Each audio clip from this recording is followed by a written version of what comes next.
Welcome to the Armchair Expert. I'm your host, Dax Shepard. Today, I'm going to speak with one of my best friends, Seth Green.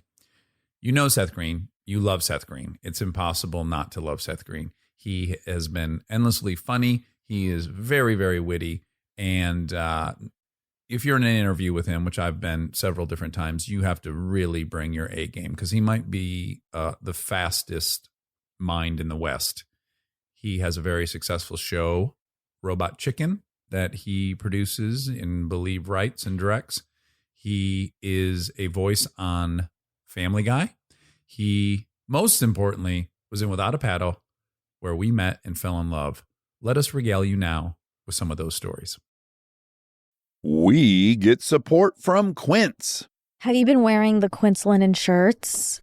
Yeah, I've been wearing them a suspicious amount. Yeah, European linen ones, they're $34, which is genuinely insane for how nice they are. It doesn't even make sense. Well, here's the deal. They work directly with the factories, cut out all the middlemen, so you're paying for the actual quality and not some brand's marketing budget. Everything's 50 to 80% less than comparable stuff. I love it because it's all very classic and traditional, and I know I'm going to be able to keep it for a very long time, and the quality's off the charts. That's true. The style is very consistent. Whatever you get there, you walk down the street, you're going to look good. They have these lightweight cotton sweaters, which I love for when it cools down at night. It's nice drape around your shoulders in the summer and then throw it on when it gets a little cool. And it's not just clothes. They do home stuff, ding, ding, ding, travel stuff, everyday essentials. It's all the same model, quality without the markup. Make your summer wardrobe easier. Go to quince.com/Dax for free shipping on your order and 365-day returns. Now available in Canada too. That's QUINCE.com/Dax for free shipping and 365-day returns. Quince.com/Dax.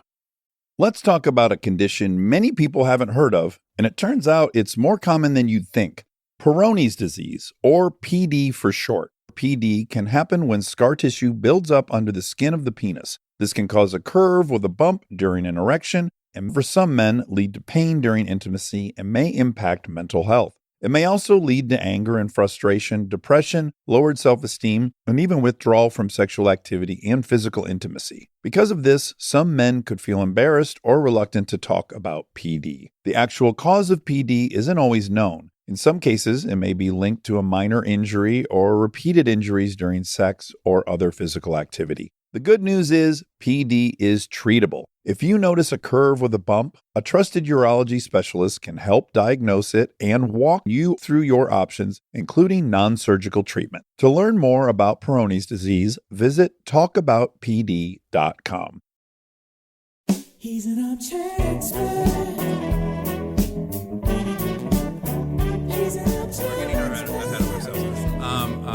One of my oldest, dearest friends, Seth Green, has come by to the Armchair Expert. It's so exciting. And probably no other friend do I have in show business has been along for a longer ride. Is that true? Well, yeah, because you... Do I predate like Tom? No, he was on Punk'd. Yeah. Okay, yeah. So you and Tom Arnold are probably like my longest standing show business friends. But you and I had such a unique experience together, or at least what I would, certainly the most unique experience of my life. Me too, man. Yeah. Like from the get, because I met you at Groundlings. We got to do, didn't we do, what was it, like a Tuesday night? Yeah, Cooking with Gas show or something. I think it's Thursday, but I've lost track. So we got to do that, which is always like just a gang. Groundlings is an improv theater in Los Angeles that I was a member of. And then they have guests come in and they join the improv team. I got to go a lot because Mindy Sterling, who played Frau in Austin Powers, is a teacher there. And so she invited me to go. And She was my first level teacher. Yeah, she's the best. Man. Yeah. Groundlings was legendary because when I first started coming to LA, there was a restaurant called Ed the Bevics, which was like a 50s. Oh, diner, yeah. And they're mean to you. Well, all of the waiters were deep improv performers. And so they crafted a particular character that was in the vein of an old 50s soda hop or whatever they're called. But with the explicit goal of being offensive, right? At least the one in Chicago that I would go to and the one in Phoenix I'd go to, they're pretty mean to you. In a funny way. Yeah, this was definitely fun. It was like my favorite place to hang out. And when I found out that all of the people that worked there were actors and that they all came from the same school, that was pretty exciting to me too. So I'm always thrilled to go work out there because that's what it's like. We met there and then And then you fucking punked me, man. Like you got, yes. yeah. Oh my So God. That I was- literally slipped my mind. That's until hilarious. you because I was thinking, no, we've known each other since Yeah. without a pedal. And then I was like, No. oh, right. We've been on the ground. No, you're Yeah, right. You punked me. Yes. And what the people hardest don't mark realize- we ever had to punk, by the way. What was it? What was your punk? It's so stupid. So I was hanging out with a bunch of the kids from the 70s show. I'd known Danny since we're kids even, and Mila was on Family Guy. And then Wilmer was in Party Monster. So after we shot that movie, we spent a bit of time. I would just go to the Friday tapings, and then we would go It was out really afterwards. a party. Yeah. There It was a really time fun. before club promoters were reality stars and there were cell phones, there were cell phone cameras. So it was just a different world at that moment. Yeah. And we would go out on Friday nights and we would like go. You to love a to club. dance. Nobody knows that. I know. That's what I'm here to tell That's people. Now everybody knows. And then Seth's a very good dancer. that's That's legit. but you're You're a very good dancer. Accept the compliment, please. I just like to feel music. So one night, Will is like, "Hey, I'm doing a charity thing. I want you to come after the show, okay? It's like a casino night for charity." And I was like, you know I don't gamble, but all right. This is right around the time, like, Kutch and I had so many not great interactions. You and Ashton. Right. For sure, And so yeah. I was really trying because he's friends with a bunch of my friends Yes. and I've got no reason to dislike him. I was like, I bet we could get along well. That's the setup. And then That's the backstory. So it's the Tower Hotel, is that right? right Or- now, I had just been to this location the week before for a table read in that exact room. Here's how trusting and not suspicious I am. When we pull up to the front of this hotel, there's a massive media van with an extended tower. And I said out loud, "Oh, somebody's filming something." We shot the Italian Job on the roof of that same place. So I'm like, I've spent time in that building. Yeah.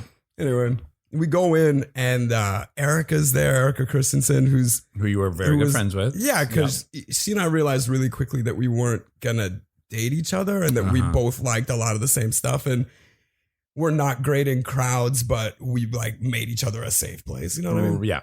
So she was there and there were only like 10 people there. And I go, "Guys, your event is bombing. This isn't good. If this is a charity, you're not going to raise a lot of money."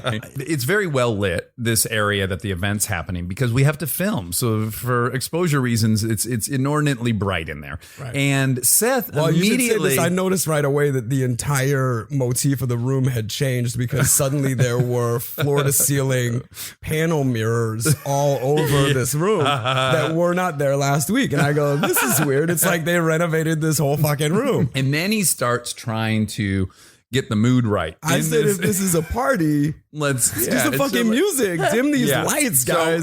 This sucks in here. So right away, we can't have music because we're not going to be able to license that music. And also, we're not going to have any audio for the bit. So he's like he's so preoccupied with getting the lights down and getting the music I'm like, going. I can fix this, guys. He's This party. sabotaging any luck of us. Well, also, successfully right when I continue. walked in, Danny handed me a drink and he said, "Well, let's at least drink." So I've got a stiff tequila drink in my hand and I'm already getting a little sassy with it. So I'm like, there should be a way for us to control this light. There's got to be switches somewhere. Bet you there's 35 minutes of footage of him walking around the room looking for the light switches. But I'm also following all of these cords that have been dutifully attached to the corners By of an the wall electrician in the that union. are folding into these brand new closet things. And I'm like, if we can get these closets open, I'll bet we can turn the lights on. Yeah, there's cameramen behind the mirrors, and he's staring directly into the mirrors, trying to figure out how to get the lights low. I feel so stupid after the fact. So the gambling starts, right? And then and you're not Everybody even else really is gambling. gambling. Are you? I don't play craps. That's like such a complicated game. For Yeah. somebody that doesn't like to gamble. And then Kutch says, "Hey man, come play with me." And I'm like, "Oh man, I don't like gamble." I'm trying to like make headway with this guy. Yeah. So then he says, "Oh, I'll stake you." And I go, I guess that means a thing. What does that mean? And so then we get to the table. You can already see the implicit problem here, right? Is we're going to try to entrap him into gambling illegally and scare him. But he neither wants to gamble. He's he not wants the interested. music loud. He wants the to lights dance. down. I mean, he is quite literally the worst Mark we've had up to that point. Sorry. We're like, we don't have a bit. This guy's not going to gamble. Well, so he gets me on the table and agrees to stake me, whatever that means. And then we roll a couple of things and it goes bad right away. Like we lose right away. And his face drops and he goes pale. And the guy behind the counter says, that's $1,500. And Ashton looks at me like, oh, you're good for it, right? And I go, oh, I thought you were staking me. And he goes, yeah, just until the end of the game. In that moment, I crunched a bunch of numbers. I was like, let me see how expensive keeping a relationship going with this guy. Yeah, you were is. trying to put a price tag And I on thought the value of that friendship. I thought through all my monthlies, and at that point, I was fairly liquid without a lot of obligations. And I was like, yeah, I can cover it. So I go, but I am gonna stop playing. So I got off the table, and this guy had been there the whole night, Al. And I was like, I recognize this guy, but there were so many people in and out of that scene that you sort of recognized, and he was familiar enough. So I just thought if he's here, he's got to be here on purpose. And then Al is like, hey man, can I talk to you for a minute outside? And I was like, outside?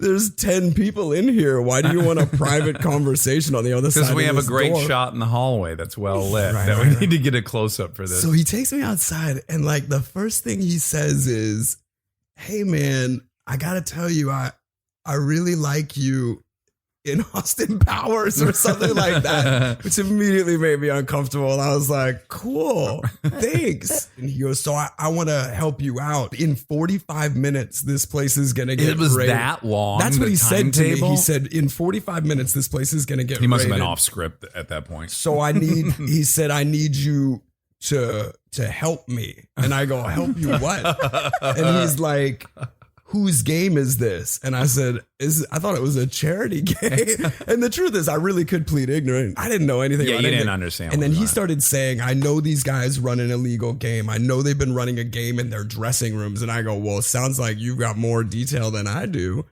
And he said, we need Again, what a terrible mark, right? Just a sorry, dude. And he's like, so you got to help me. You should get out of here before Oh, that was the advice. before the place gets raided. And you believed all that. That's what I want to ask. Well, I'd had a bit to drink, Mm-hmm. and it also seemed entirely You likely. were in the whole 1,500 to Kutcher. I didn't. There was a lot that, going on. That honestly wasn't even the. I know that sounds stupid. But that wasn't even the thought. I had this moment where I was like, okay, how do I get everybody out of here? How do you in warn 45 everybody? minutes? And so I went back to the tape. Oh, and he even said that. He was like, okay, so you get out of here, and we know whose game it is. We know which Ashton's game. And I said, I don't even know what. I thought this was a charity for kids or something. We go back in there, and I think the thing that immediately happens is I go to Kutcher, and I'm like, hey, man, let's wrap this up. Why don't we get out of here? What if we Why don't you shut down your charity event what really if we quick? finish this game and instead we leave? Let's go to a fucking thing. What was really interesting about the show is that you went into each bit thinking, okay, well, we're going to trick this person into thinking they're somehow legally liable for something, right? But at the same time, you're like, that may not work. So you're also trying to get a lot of other things cooking. So like the notion that Kutcher is trying to make you feel like you owe him $1,500, like, you're just throwing everything at the Right. wall. But now it's getting really messy. Like, what is this bit about him owing you $1,500, or now is it about this? Well, and it also was like the 6th or 7th thing you guys had ever done. And so I had no idea the show existed. That's what I was gonna ask. I had Yeah. no idea that Ashton had a side project. Well, that's what I always lament about the fact that all the actors that came after me, when the bit was over and they yelled, "You got punked," that meant something to them. But the first season, I was in a position of like people were either terrified or mortified or whatever, and I'd go, "Don't worry, you just got punked," and they just stare at me, and I go, "It's a new show coming out in March on MTV. people are saying it's good. Like I'd have to kind of then Explain explain what Punked was. The reviews there was are no positive. relief to Yeah. hear It's you gonna were be on good. Punked prior to it airing. Well, so like what immediately followed me trying to get everybody out of there was obviously a sped up timeline where within moments of me saying, hey, let's get out of here, somebody somersaulted through a window. It was the craziest thing I'd seen. And it happened right in front of us. And then all the doors opened and there's like half a dozen guys screaming, down on the ground, everybody get down, get down, everybody get down.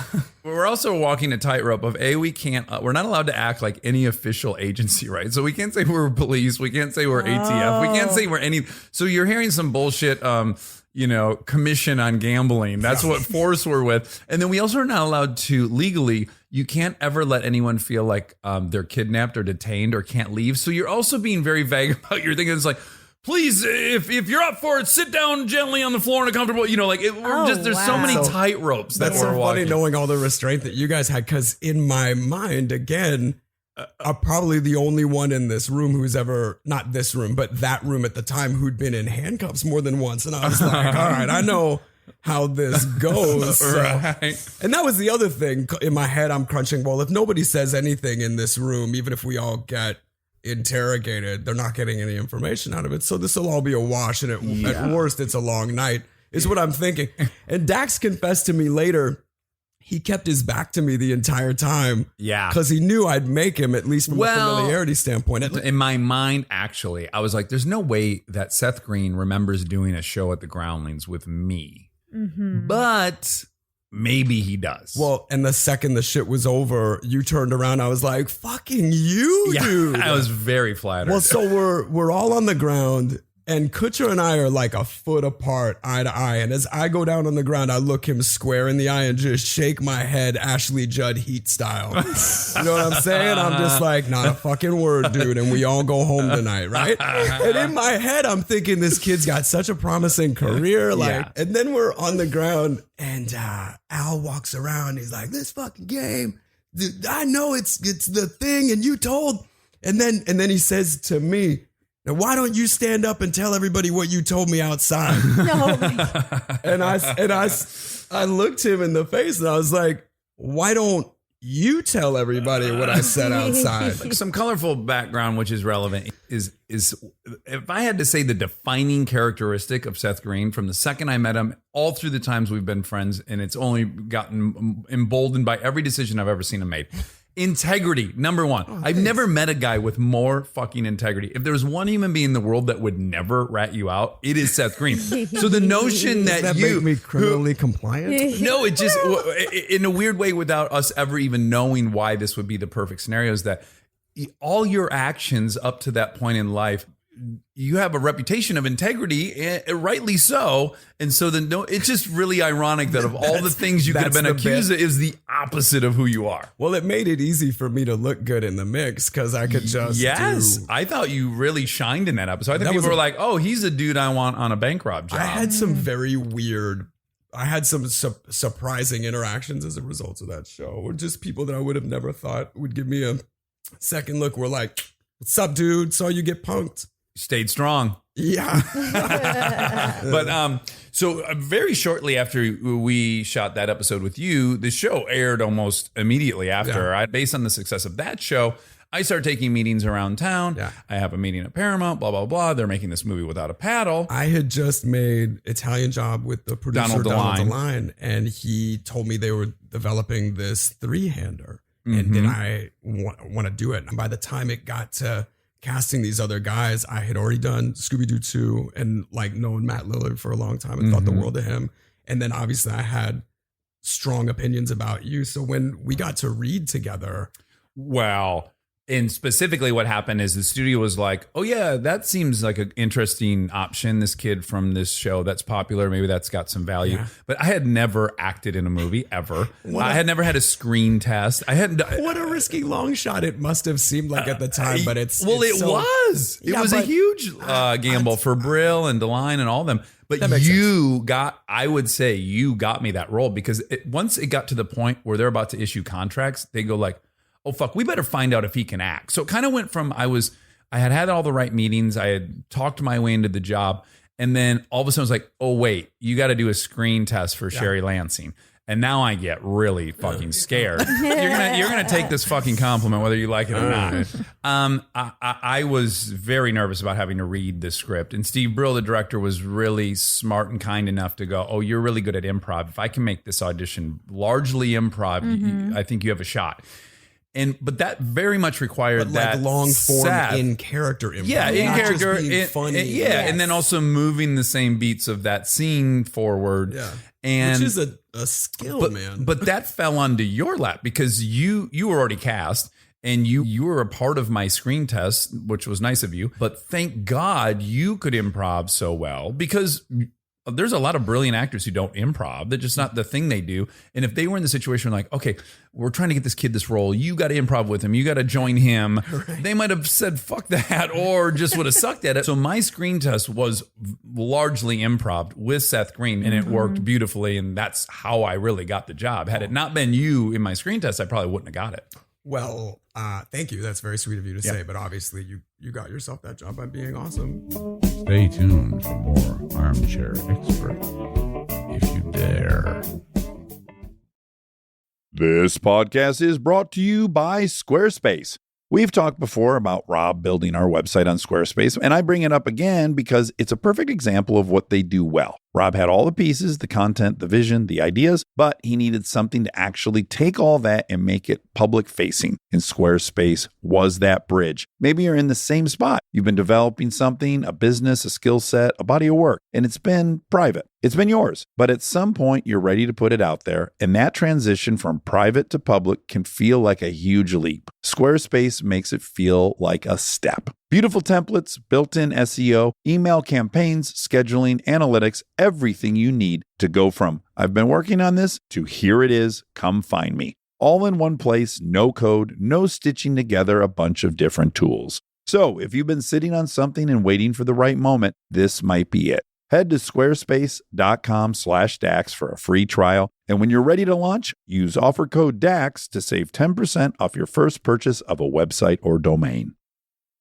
This episode is brought to you by SoFi, the all-in-one finance app where you can bank, borrow, and invest all in one place. Let's talk bank accounts for a second. The average bank savings rate is 0.39% in interest. You're earning pennies on your savings, but it does not have to be that way. With SoFi high-yield checking and savings, the money barely making moves sitting in your savings account can earn over 8 times the national average savings rate with eligible direct deposit. No account or overdraft fees, which feels rare these days. You can get your paycheck up to 2 days early, perfect for getting ahead of a bill or grabbing what you need right when you need it. Plus, get up to a $300 welcome bonus when you sign up with eligible direct deposit. Sign up for SoFi checking and savings at SoFi.com/armchair. SoFi checking and savings is offered through SoFi Bank N.A., member FDIC. Terms apply.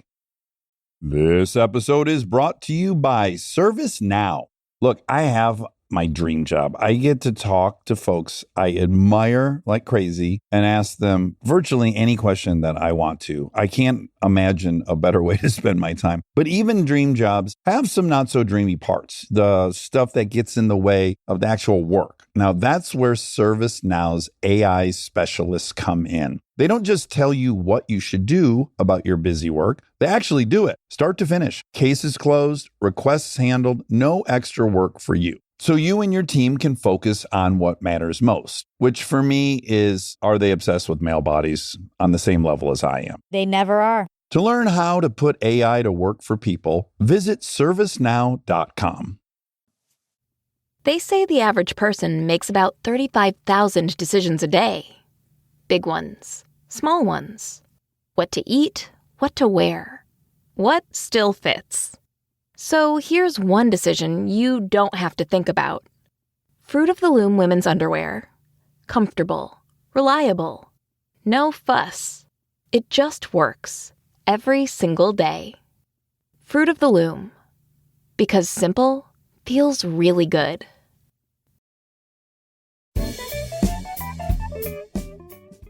I definitely got to have a fun audition with you. And I definitely said to both Brill and Deline, me and Lillard and Dax in this movie is comedy in every scene.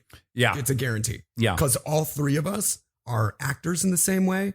So we're going to start everything from an incredibly honest place, no matter what the character is. And then we'll be funny because we all know how comedy works. But for me, from my point of view, I had never been in a movie. I was very, very nervous. Yeah, and it wasn't like I had done two scenes in a movie. Didn't you do that thing with Will, or was that after that? Well, like I was in a scene in Cheaper by the Dozen. Yeah. I was in a student movie, but I had by no means been one of three leads in a studio movie shooting in fucking New Zealand. And that was probably your 25th movie or something. And I got down there and you guys were both so generous. And Because we were both young guys who had people be generous to us. but you, Seth, had started doing movies when you were 10 years old, right? Seven, right. You were in a Woody Allen movie at what age? 12. Yeah. But and then what age are you in Better Off Dead? Better Off Dead. You're not in Better Off Dead. No. I'm thinking of the other one. John Cryer. No. Oh, where you're thinking Can't Buy Me Love. Can't Buy Me Love, which is my very favorite movie of that era. Yes, you're the little brother in I am, yeah. Can't I Buy Me Love. had just turned 14, maybe. I think I was just about 14. I think I turned 14 on that movie. Suffice to say, you had a lot. You had a couple decades of experience at that point, and Lillard had done a ton of movies as well. And it was it was the perfect two guys to end up in a movie with, because you guys are both pretty egoless. You're both really hard workers. You have all these qualities that I got so lucky. You guys were patient with me, and I was able to just learn. Really good at it. No, it's not like we had to guide you. No, I have some rough scenes in there. What was cool is that Brill would invite us to watch dailies, right? So we would shoot all week, and then he would invite us to watch what we had filmed. We'd all sit there together and watch. And I remember being in scenes with you, Seth, originally the first scenes we shot, where I was like, wow, this guy's not doing anything. Like he's not, in my mind at that time, I think I was thinking like, every scene in a movie, you're Jack Nicholson in A Few Good Men. Like you should be screaming and flailing your arms about. Yeah. And I remember watching Seth and thinking, is he doing anything? And then going to dailies and going, oh, fuck. Wow, that's what that looks like when you put it on a screen. Yeah. And I really got to, like, in really rapid order, kind of figure out how that medium works just through watching you, through first thinking like, oh my God, he's not doing anything. And then going, holy shit, he's doing so much. It was just it was really great. I think that's all really valuable. Us all seeing what it is that we're making, understanding that it looks like a movie. Yeah. And the actors all being able to witness each other. And You remember one of my many reoccurring shortcomings as an actor at that point was, remember how often I looked into the lens? Do you remember we'd be watching dailies and it almost became like a drinking game, like, ooh. And unfortunately it was in some of my best scenes I'd actually be getting somewhere like, and Brill later told me they had to like set aside some digital budget to rotoscope my eyes out of the you lens. serious? Yeah, because like my best takes, I'm staring right in the lens. So when we watch dailies, it was like whack-a-mole, like, oh, there he is again. He's in the lens. that takes such practice, though. Oh, and I'm totally faking it. You know, I'm acting like I know what's going on, but I do not know what's going on. But you must have been good, because if you were staring down the lens and you weren't good, you would have been fired. I don't know that I could have been fired. We were in so deep because they trained us for a month. We were in New Zealand. It would have been. They would have just told Brill, "You got to make this work." And in fact, maybe they told Brill, "You got to make this work." I don't know. No, they were so happy with the dailies, and then we tested so high. But Yeah. I will never forget. This is such a good lesson in just perception. Are you going to talk about the first time we saw it? First time. I tell this story all the time. Well, I think I just told it last week. So collectively, we thought we're making Diner in the Woods. Right, we're making the big chill. Yeah, the big chill. And you've got an even better example. You've got these three actors who all are working really hard to give an incredibly honest story, tell a really honest story about friendship, about like life and death and love and decisions, and being scared. And then Yeah. Dax and I go to a test screening. And how do you even explain it? The whole movie as a whole plays so much sillier and more broad and silly. Well, I would say the defining thing we both came to recognize is, oh, this was made for 12-year-olds. Yeah, it did. Right? It did feel really young. You and I both over the last 14 years have come to love that movie in a way and really appreciate it. And I think, or at least I'll speak for myself, I've come to recognize why people love the movie. At first, it was just a little bit jarring that we thought we were making one movie and it just wasn't that movie. Dax and I sat together, like practically holding hands. We probably were holding each having other. like a really indescribable emotional experience, and then even worse, it's like Tommy Wiseau watching the Room with an audience and seeing everyone like, and you're just like, I poured my heart into this. They're watching me kill myself. Oh, there was lines that they laughed at that I did not think were jokes. Like, sincere moments. But the best thing is watching that movie through other people's eyes and realizing how many people love it, and then coming to appreciate what it is that we've made and how much fun it is. There is no movie we could have seen that would have lived up to the life experience we had making it. So we go to New Zealand. Yeah. So we have We Olympic. overturned in fives. Like that was just for fun. Yeah. Yeah, going to throw you right in this class 5 there. Yeah, we had these Olympic gold medal rowers teaching us how to navigate rapids in a canoe. And there's 3 of us in a boat, and poor Seth's just stuck in the middle. So if Lillard and I get it wrong, which we did regularly, we're going over in these class 5 rapids. I quickly learned how to keep my camera above my head when we dumped. You get in this bubble when you're doing a movie where it's like you weirdly feel like you're in a pretend world, even though you're physically on a river that is a class 5. Something in your brain goes, oh, this is for a movie. This is like Disneyland. Mm-hmm. You're not thinking at all about the risk. We're jumping off of protected. high waterfalls and shit. But the craziest thing that happened was we, about 5 times in a row, we had to jump in at the top of this class 4 or 5 rapid. I don't know. It was fucking gigantic. And we had to jump off these rocks, and they were going to film us floating through the rapids, right? And we did this 3 times. I forgot. And they had all these search and rescue people. And on one of the times, Seth Green disappears. Well, let me explain. There's a swirling eddy at the base of A this fucking cliff, whirlpool. right? Yeah. You have to jump past it. Oh my Because God. it'll pull you in, and that's exactly what happened. And the fucked up thing about it was I immediately was like, oh, I can get myself out. And I started trying to climb this apparently razor sharp, slippery rock. And so I immediately like, and just tear my fucking hands apart. Prior to that, they said, if you get sucked under, just go with it. It'll spit you out. And Seth is very calm under fire as a person in general, as you saw on Punked. Thank When people were goodness. fucking somersaulting through the window, he stays calm. So you didn't panic. He disappeared for like count of 10. Yeah. And he did not pop up until a quarter mile down the river. Yeah. Wow. And people on jet skis are now racing to him. That was a lot of fun. But that's not even the moment where we realized how dangerous it was, because they finally got enough shots of us, and then they pull us out, and then they set the stuntmen in, and they're going to go over in the canoe.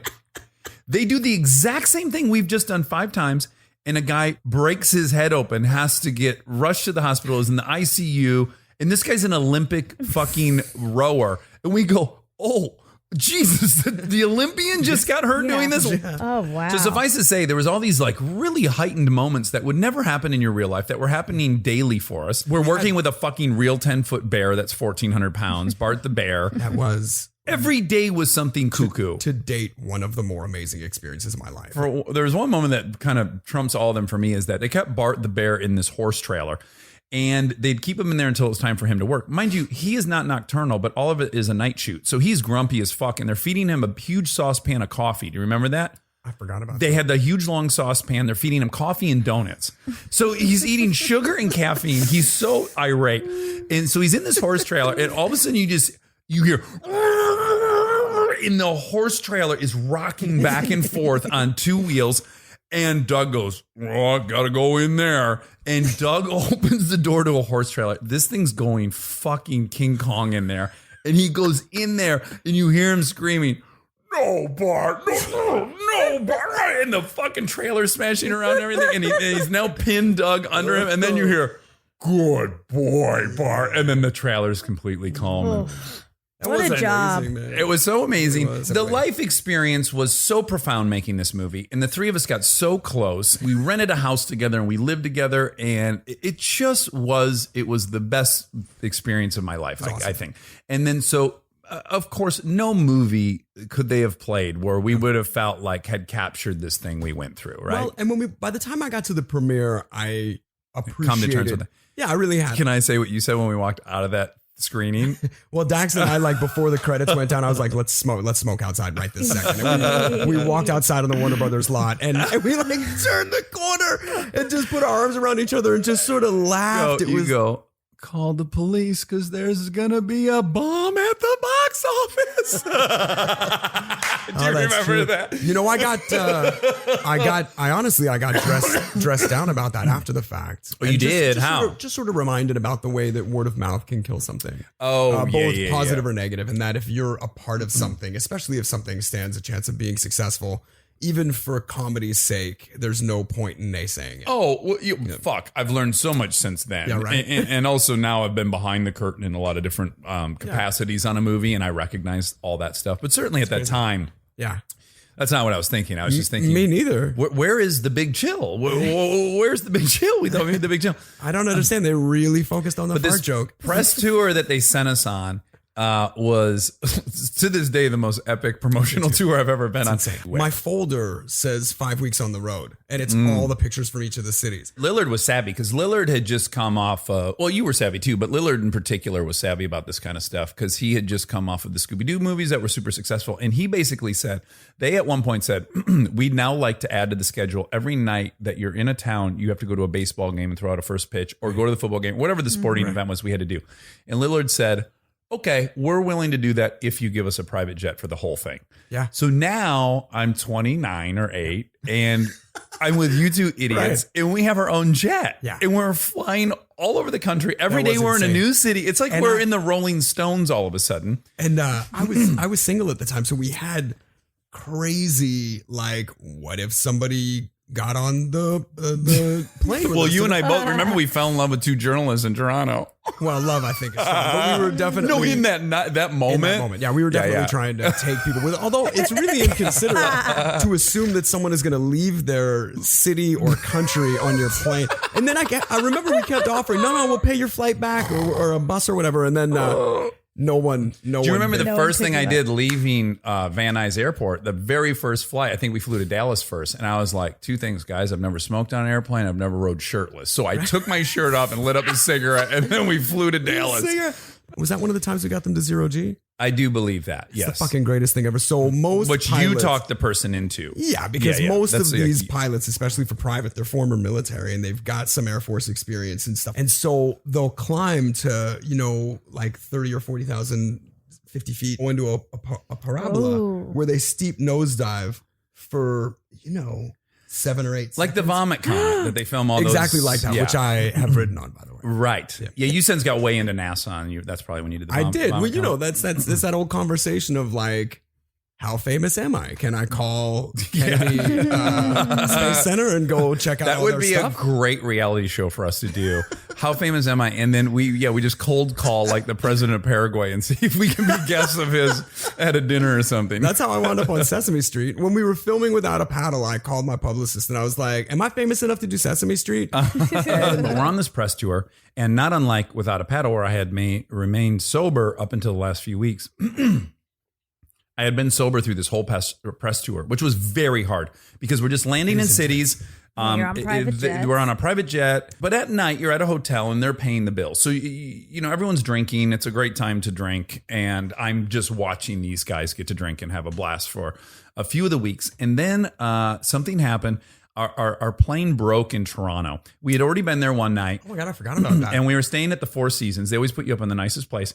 And so we had gone to the airport and had waited for a few hours. And then it was determined this plane's not going to fly you guys out of here. So we're flying in a new plane for you. And which is so funny. They felt so apologetic about it. I don't know why. Yeah. That they're like, we're so sorry, guys. But you're going back into the city tonight, which meant we had no work responsibilities. And we got you guys very nice rooms. Well, these very nice rooms were literally 2,000 square foot rooms. When we got into our rooms, we were on the top floor. We were like running into the hallway to say to each other, what does your room look like? Fucking room. And the room had a legitimate full bar in it. Not like little... Mini bar. Not a mini bar. Full fifths of shit, right? And when I opened my door and I saw that bar, I went, I'm not going to be able to make it. This is too much. I think your exact words were, we're going to have a relapse tonight. Yes, that is exactly what I said. I saw you like on the escalator coming down to to have dinner, and I was like, "We're gonna have a relapse tonight. You knew a dude somehow in the city that could get you pot. And you were going to have some pot Yeah, 'cause it delivered, was right? Canada.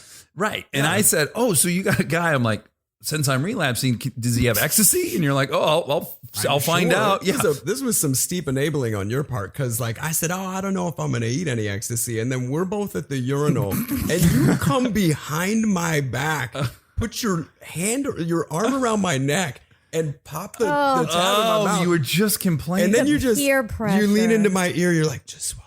Something like that. And I was like, all right, I'll go with you here. This is a safe place. We don't have to leave until like 10 in the morning. One funny element about this is I do all this ecstasy. I get hammered. I've been sober at that point for maybe 2.5 months. And then I say to my publicist, I'm going to have a hard time going to sleep tonight. And he's like, I have Ambien. So he gives me a few Ambien, which up to that point, I had never done Ambien. I did Ambien for the first time when we were making Without a Paddle because I had such intense insomnia since I was like 15 years old. And the whole time I was making that movie, I didn't smoke at all. You didn't smoke weed? Well, no, I didn't smoke anything because we were it was so active. I was like, I'm going to need... And also, I don't like to smoke when I'm working. Yeah. I like that surgical clarity with respect to performing. Mm-hmm. But you drank a lot, which you don't normally drink a lot. No, but you drank every night in New Zealand. That was insane that I started drinking because I don't. And you were drinking like vodka. You went straight to being like a real drinksman. It's true. Yeah, it's true. I was very impressed by your tolerance. I have a shocking alcoholic tolerance. It's a little probably all substance tolerance. Probably. Yeah. I have you have a good constitution for that. My metabolism is I've got the standing heart rate of a hummingbird. So. That's right. So we get annihilated. I do a bunch of now Ambien on top of everything else I've done, and I wake up in the morning, and we are now late for the jet. And my publicist, who would normally have probably called my room, he's MIA. So I now go to his room. Do you remember this, Jason? Yeah. I knock on Jason's door. I'm like, Jason, we got to go. We got to go to the airport. And I hear as he's walking across the room, I hear all this metal clanging into itself, right? I hear like plates are dropping. I'm like, what the fuck is going on in there? He opens the door, and I am not exaggerating. He has at least 10 of those food carts that you order from room service because he was on Ambien, and he kept reordering his thing because it was taking like an hour. And then they would tell him, sir, you've already ordered. I don't care. I'll take this. And then so just waves of food showed up, and he was he didn't eat any of it. He was asleep by the time all these things arrived. And then his room was just standing room only with room cart. And then we get on a plane, and I have, a ton of shame, and I'm feeling bad. No, oh my God, do you remember that was one thing is they would often offer to let us sit in the jump seat while they landed, which was my cool. Favorite thing ever, yeah. And Seth was recommending, you should go do this. September 11th, you could ride in the jump seat in any cockpit just by asking. And so I asked all the fucking time because riding in the cockpit of a plane, both during takeoff, landing, or in travel, is an incredibly unique experience. It is. And I tried to get in the jump seat with my shirt still off, and they actually said, could you put your shirt on? I remember that. Anyways, long story short, we on the plane ride to New York from Toronto. My publicist then gives me a Xanax, and now all of a sudden I feel good again. And then I end up getting Coke by the time I land.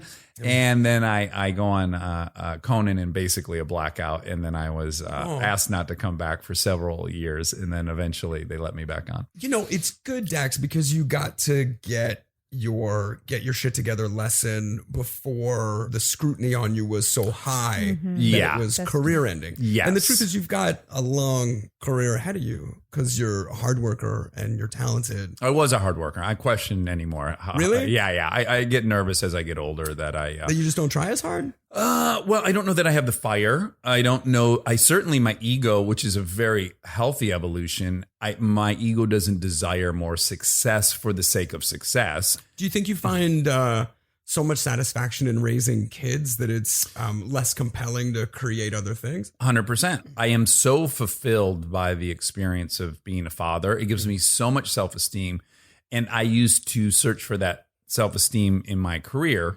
For maybe the first time in my life, I have pretty solid self-esteem. And it's weird what that does to your motivation in ways. So I don't think I'm done, but I do think I'm going to have to now find my way back into being productive and motivated through a pure motivation, like for the joy of the process, which I had a taste of that. Chips, for me, the year I was making the movie, it was a fucking 10 from beginning to end. It was like being on drugs without being on drugs. So the process does appeal to me in a big way. But the notion of being like applauded or celebrated or successful, that has subsided, thank God. Yeah, I think your voice is unique, and I know you as a writer creator, so I always look forward to your expressions in that category.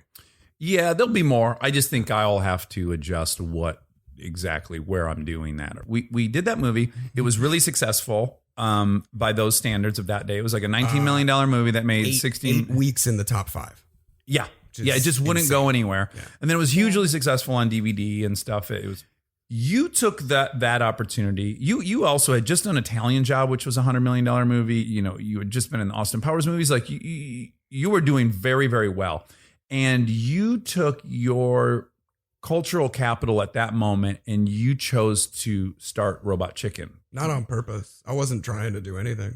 Well, that's what's really fucking cool about it, though, is that from my perspective back then, I remember thinking, oh, wow, Seth kind of has the keys of the kingdom. And you could have gotten yourself into any audition. You were just in a really great spot as an actor. And then you dedicated a ton of your focus, time, and attention to this thing, Robot Chicken, which, again, at the time, it was like, what is Cartoon Network? What is Adult Swim? What are all these things? But you had this super altruistic passion for it. From my perspective, you weren't evaluating whether it was monetizable or was a commodity or was going to be propelling your career, anything. You just focused on something you fucking love, which was stop motion.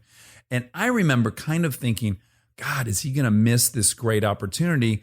And I have been so delighted to see that I was dead wrong and that thing has turned out to be a very sustained long-term career thing you've done. It ultimately has been profitable for you. And you also were doing Family Guy and all these. It just makes me so delighted that you ended up crushing. Like you made decisions that I thought were kind of counter to perpetuating your career. And it's really impressive. And rarely do you see someone just going after their passion without any care in the world and being rewarded for it. And I love it. And it wasn't even my intent. You know, in the end of the 90s, the internet was just sort of on the rise, and the idea of making digital content, that's what I was interested in. I'd made a ton of independent film, and I understood that there's a very basic principle of people will only give you as much money as they think they can make back. Sure. And they'll only invest in something that they think there's some value in, unless it's so cheap that it's negligible for them to spend on it. And that's where I was coming from, is like, I bet we can do something really high quality for no money because there's zero pressure in this space. Yeah. No one's looking at me to fail or succeed here. So we can kind of just do something. But I don't want to gloss over, what is it that gave a 30-year-old the level of self-assuredness and confidence to do that? It goes back to the integrity thing. I've seen you in a million situations. You're dead fucking honest. You have the best sense of humor about yourself of anyone I've ever met. We must talk about Cha-Ching before you leave. But you're just, I'm truly saying this from the bottom of my heart. You're so admirable in a lot of ways. And I feel like just your self-confidence has always been really obvious to me.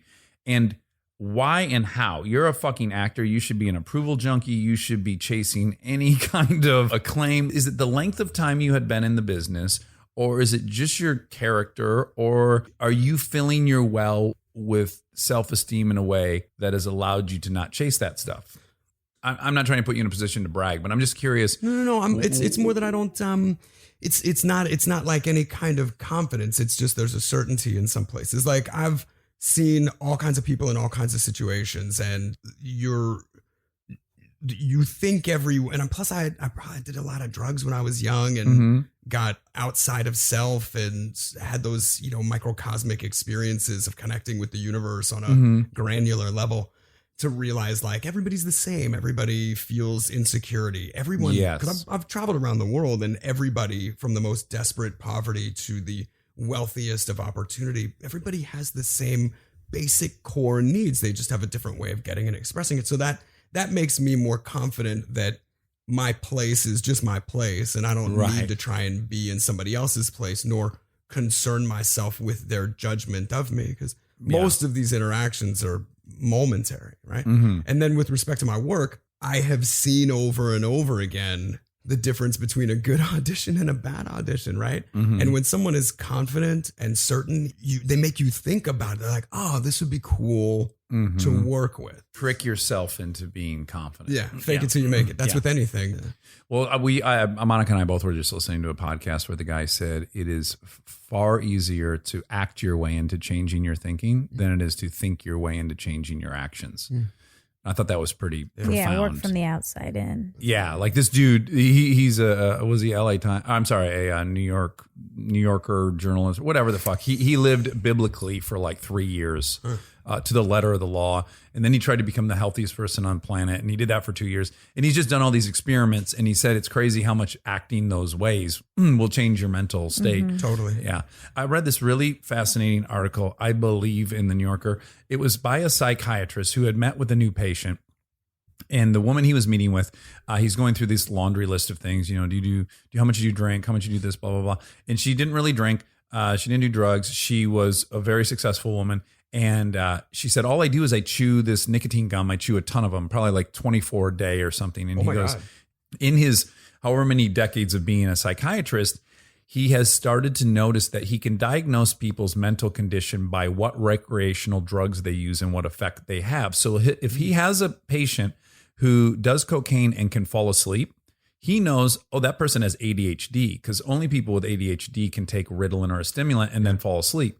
And if people smoke a lot of weed and are productive and energized by it, they most certainly are dealing with depression.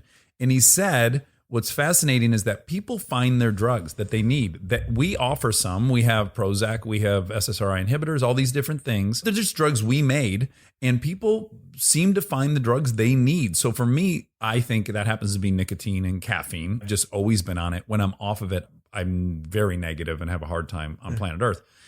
I'm wondering, you love weed and you're productive on weed. Do you think you found your drug?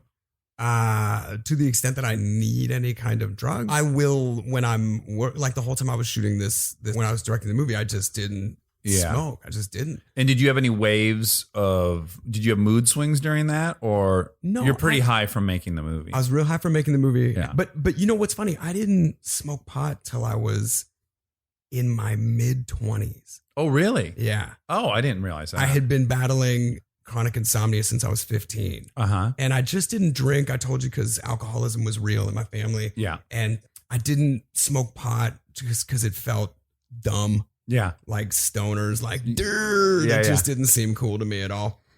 I started when I was 16, I ate acid for the first time. And then I got really into psychedelics, but always from a scientific standpoint. Sure. Not in a recreational, like, let's go to this fucking house party. Had you read the mushrooms, McKinney bro. book, Terrence McKinney? I read all of that shit. I was crazy about Ken What was that Kesey. called? Something about mushrooms in South America. What the fuck was that? It's Don't worry, Mom. Oh, We'll fine. figure it Electric out. Kool-Aid acid test and all of the beat stuff. poets. Yeah, like, me too. I got into Charles Bukowski. I loved him. Me too, like Yeah. Bill Burroughs and stuff. I just read all this. Yeah. You know, from the time before I was 15, I was going to substance and alcohol meetings with my mom. You and I share this amazing similarity too, in that we were raised by single mothers. Money was a big issue, and then there was a lot of substance abuse stuff around us. Yeah, but I started going to those meetings and seeing adults honestly and like just unguardedly dealing with this shit. So all around Los Angeles and Philadelphia, I went to meetings, and I'm a little kid. Yes, right? yes. Barely 15 years, or I guess I was like 15 right then. And I got all of this information so fast that it made me never want to drink. It made me never want to do drugs. But I had read so much when I was young, and psychedelics, acid, mushrooms, those were all common themes and things. As part of a school project, I read all this stuff about the government study with respect to psychedelics and marijuana. And I thought that was fucking fascinating. The idea of having a clinical study that was based on scientific analysis, your body and mind's reaction to different substances under different conditions. That to me is really interesting. Let's find out what biological reaction is caused by this stimulus. Yeah. And so that's what I did the first time I ate acid, was just like made notes, check my heart rate. Professor Green. I did until I got so high. Then you eventually cross over into the subatomic particle awareness and you're like, oh, everything is one. I kind of can't help it. Yeah. But I didn't start smoking pot. Well, first of all, I had a huge period of time where I just didn't do anything. Like my time experimenting with all that stuff was between like 16 and 21. Hilariously enough, I was like, I'm done with that. I didn't start drinking until I was in my 20s and I had just gone through a breakup, and You thought, I'm going to give this a shot. well, I was just out at bars and stuff, dancing, But it's still not your Alcohol's jam, awful. really. You're not a big No. drinker still. No. Yeah. And the pot I only got into because it helped me sleep so well. But you also function very well on it, and you're still productive, and you're still very coherent. Like, to me, like I think I was designed to drink alcohol. Like, you can throw as much at me as you want. I'll still be standing. And Yes. you know what I'm saying? You might black out. Yeah, I will definitely black out at some point, but you won't know I'm blacked out while I'm blacked out. That's or maybe fair. you will. That's fair. But yeah, it just seems like for whatever reason, physiologically, when I did smoke pot, I can't really function. I'm insecure. I'm thinking about what I'm saying, if it makes sense. But so one of the funnier experiences we had is while we were on that crazy press tour, we were at, we decided to get lunch. And we went to like a Chili's in a mall parking lot. Man. And we were in Philadelphia. Sure, Philadelphia, my hometown. Yeah, Right. we're in Seth's hometown, and we're pulling into this like Chili's, and Seth is like staring out the window. He's really caught in thought, and he goes, "Oh my God, that's where my mother's car burnt down in front of the school bus that was taking me to summer camp." Yeah, my mom's beater caught fire while we're all loading into the bus. And I remember the girl that I was trying to flirt with was like, "Oh my God, somebody's car is on fire." And I was like, "Oh, well, let's give him some space." The best thing for us to do would be to look away from that car fire and not question whose car that is. Or who that redheaded woman is running frantically around the burning vehicle. I won't out any specifics, but I do remember reading an article a couple of years ago about you guys renegotiating your Family Guy deal. And the first text I sent to Seth was, "Congratulations on your renegotiation. I hope you burn down a car in the parking lot of Chili's to celebrate like how far you've come." But it's another thing that really I find impressive about you is that, again, your confidence is so high. Your self-esteem, by, again, my estimation, has always been really impressive. And in reality, you're starting from some places that don't breed tons of self-esteem and self-confidence. Well, but it's also that I'm not aiming to be something else. I'm not, 5'4", saying, I don't understand why I'm not getting called to play Jason Bourne. Like, there's no... Right, but you're also 5'4", and you've done really well with ladies. Prior to your wife, I've met I've met many of your girlfriends. They're all beautiful. They're not with you because you're famous. They're in love with you. Like, you're a boss, and I think it's awesome. This guy. Your wife Claire, who's such an enviable life. bona fide 10. She is says wild about the you. guy who married a 10, a proper 10. Who married a literal princess. No, we like each other. Yeah. Yeah. So all this time goes by. You do a lot of Robot Chicken, and then you also you're on the Family Guy, and that's a great safety net, right? Isn't that just If that ended tomorrow, I would say, holy shit, I'm still the luckiest guy on the planet. I can't believe that's a job. Yeah, because we have that in our family, which is Frozen. Just out of nowhere, this thing happens. All these jobs. I think that's what people don't recognize when they go like, "Oh, why'd you do that job?" or "Why'd you do this?" or what. People don't recognize that all these jobs are the same for all of us. You go there, you try your very hardest, you believe while you're doing it. It's the best thing you've ever done. This is the thing, yeah. And then it bears no relation to what the end result is or product. It's just you hit the lottery or you don't, kind of. And so Frozen's just this. She did a voice and blah blah blah, and then we see it, and then all of a sudden it's like, holy shit, you're in this thing. This is crazy. This thing too, yeah. And so, what year are you guys in Family Guy?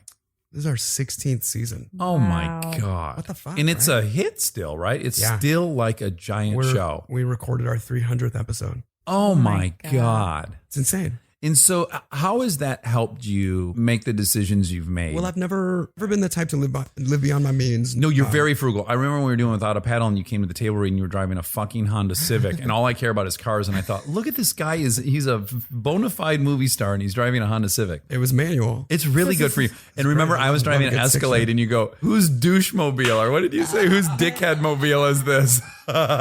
So you're right. You've never, even when I met you and you had plenty of money, you had a very modest apartment in the valley. I will say, and I still live that way. I think that's actually a good way to live. But I do crazy shit like put the fucking water slide. Yeah, you have an elaborate, in labor intensive, construction intensive water slide. You have the kind of water slide that was at Wet and Wild when I was a kid. It's in your it's a backyard. repurposed tube from a former water park. The thing that people usually want to pay you a lot for is not necessarily the thing that you always want to do. For sure. And then if you make decisions based on the stuff that you really love, when people see it, they can feel that. And that's usually the most attractive version of what you're offering. Yeah. I think the audience can tell when you're there because you need this thing to exist. So you have your own studio That I share with 3 partners. that you yeah. And then how did you just directed a movie this last summer in Thailand, correct? Yeah. How did you get that over the finish line? It's such a fucking, I mean, you've been through the same hurdle. So I took a trip in 2009 with my friend Dan Ferguson and had such a romantic cinematic experience in Thailand that I wrote a movie about it, essentially. And it was all based as we're saying, Dan is one of the main segment producers for Conan, who you've been friends with for 20 years now, and you guys have been on about 12 honeymoons together. And we've been to Africa together. Yeah, you guys it's amazing. Are, it took me like 8 years to get the movie made. You were trying that long. A lot of things just came up in the way of me ever getting that script written. Seasons of Robot, a special I was directing, a feature that I was doing, pursuing some other directing gig. And then that show I did for Fox Dads. While I was making that show, the actress on it that I had most of my scenes with, Brenda Song, I was like, oh, she would be this one character in that Thailand movie. This would be perfect, actually. And so that reinvigorated me. And when that show got canceled, I was like, man, I better fucking write this thing or I'm never going to write it.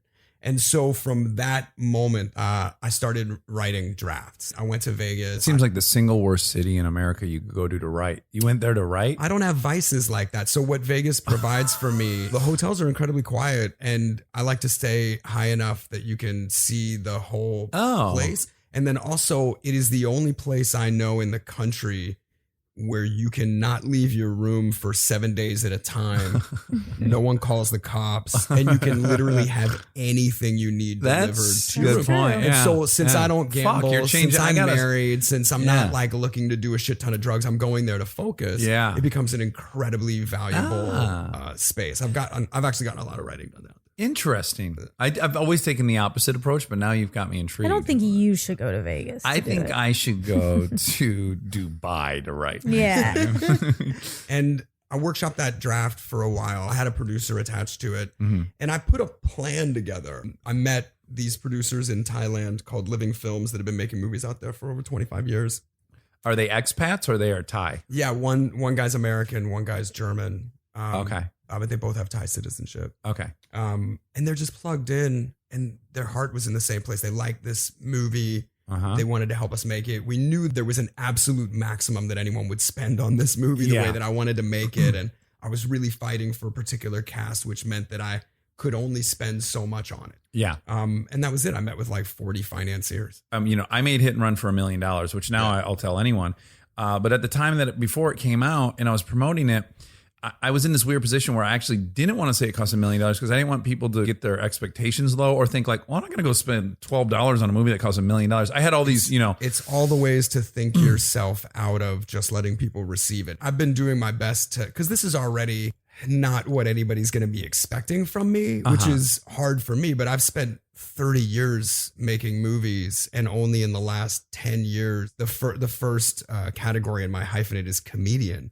And A, I don't do stand-up, and B, I don't specialize in comedy. So it's a little frustrating. But instead of me being like frustrated by that, I just remember The audience only knows what you tell them. Mm-hmm. For the last 12 years, I've been telling them Robot Chicken, yeah. Family Guy. Also, side note, when you're feeling healthy, it's like, fuck, man, for people to have any association with you is like so lucky. Like I definitely have been there where I'm like, oh, I'm only this guy. And it's like, well, fuck, dude, you tell 12-year-old version of Dax, he's that guy when he grows up, he's doing backflips. For sure. And I'm not trying to poo-poo anything else that we're doing. It's just, I imagine there will be a moment, if anybody ever sees this movie, it just won't be what they're expecting. Right. That's fun. Hopefully it works well enough. So it's a drama. Ish. I mean, it's like Sideways, for lack of a better comparison. Uh-huh. It's a guy who has prepaid a second honeymoon to Thailand for his failing marriage. And on the eve of surprising his wife, discovers she's been having a year-long affair. And so instead of confronting her, he scoops his old best friend to take the trip and figure out what to do. Yeah. I love that. What things did you take very quickly to, and what things were really hard about directing the feature for you? You're starring in it, right? Yeah. All of this movie, me being able to guarantee the price point, the schedule, the result, was all me hedging my bets with people I knew I could guarantee. So I cast people that I was certain about. I tried to stack the deck in my favor in every way. I think acting in something that I'm directing, I guess I just didn't realize how much I do as an actor between cut and action. Because we'd call cut and I would be adjusting everyone and everything, and then we'd call action and I hadn't done any.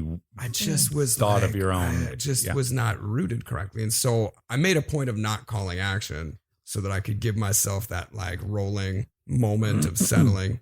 But I found that challenging for sure. I had my DP who I gave very specific warnings to about what to look for in me or what to be aware of. Like bad habits? Yeah. Just stuff like my eyebrow. Okay. My eyebrows will like. You do too much brow acting? Yeah. You just want to.